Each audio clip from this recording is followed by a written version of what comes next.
To raise awareness on mental health, the Ministry of Health's Directorate of Primary Healthcare Services, in collaboration with the Directorate of Social Welfare, held its first march in memory of those who committed suicide. The march calls for stigma reduction, empowerment of individuals, prioritization of mental well-being, and to advocate for improved mental health policies and community engagement. The themes for this year, was the suicide one, is changing the narrative on suicide. So it has been a taboo that we don't talk much about suicide.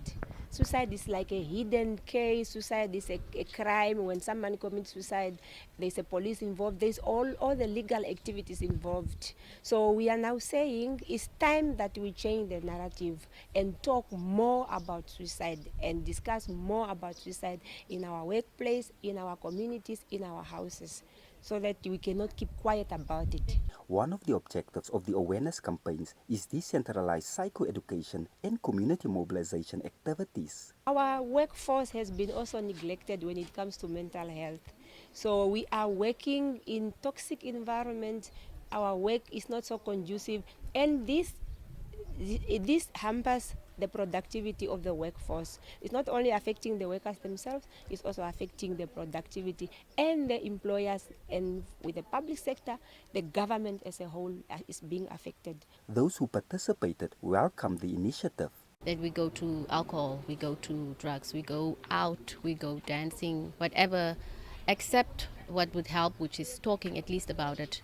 And talking about it can be with a friend, with a family member, or with professionals, of course.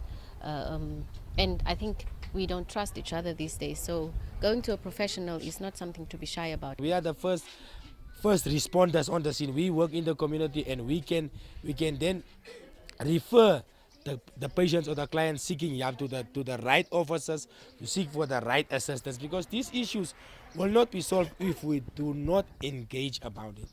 Is for the way forward, we are going to set up a Kharas suicide prevention task force, as well as wellness committees in the various different government offices. So that is what we have in mind. The main commemoration will take place on the 10th of December in Rehoboth. Na Tangwejimi NBC News, Kiat Mansuwap.